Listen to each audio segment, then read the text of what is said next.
They can catch up. I mean, some of the figures that we're hearing now are really disquieting. Disadvantaged children in particular, 6 months behind their peers in areas like spelling, grammar, punctuation.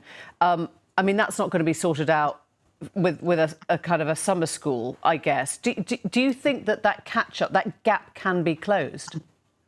It will be closed if there is a real commitment, and that is why there has to be a pulling together. I mean, you have to compare this with the medical emergency over the last year and the commitment on the part of medical professionals, nurses and doctors. They've gone the extra mile at great cost to themselves and their families, their health. They've sacrificed their lives in some cases. We need a similar commitment by the teaching profession over the next academic year. There must be no pullback, and Mary and her professional association have got to be encouraging teachers to do what they should be doing as good professionals, helping youngsters, and particularly the poorest. Mary Bousted.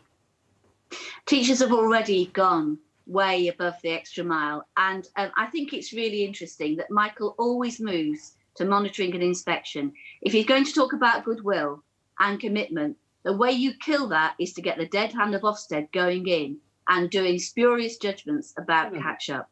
The point is that the most disadvantaged children are disproportionately congregated in the most disadvantaged schools. The teachers and the support staff who work there already go way beyond the extra mile with very little help from Ofsted in order to support those children. They feed them, they clothe them, they're counsellors, they're supporters. They act as children's social workers. As the public realm has disintegrated, schools are one of the few public institutions left standing where families and children can get support. And teachers and leaders in deprived schools do that every day. And Ofsted did not help them.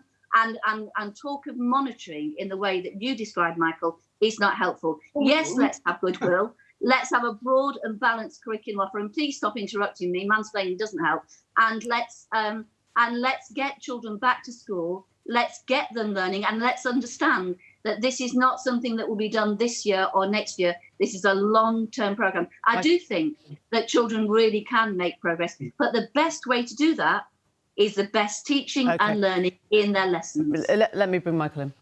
Well, we know from all the research that's gone on over this year from a number of organisations that in some cases youngsters have had next to nothing in terms of online work, less than 2 hours a day from lots of children. We know that from all the research that's been done. And in other schools with really great leadership, it's been a lot more than that. All I'm saying is that we've got to face facts and be realistic, that some schools will do it really well and others won't. Often, sometimes, I have to say, in the poorest areas. And we need to know, the public need to know what's happening across the country, so that if there is an imbalance, if there are some areas of the country and some schools that are not pulling their weight and not helping these children, particularly the poorest, then we need to know about it. And if it's happening on a large scale, then there will be a call for some sort of legislation to extend the working day.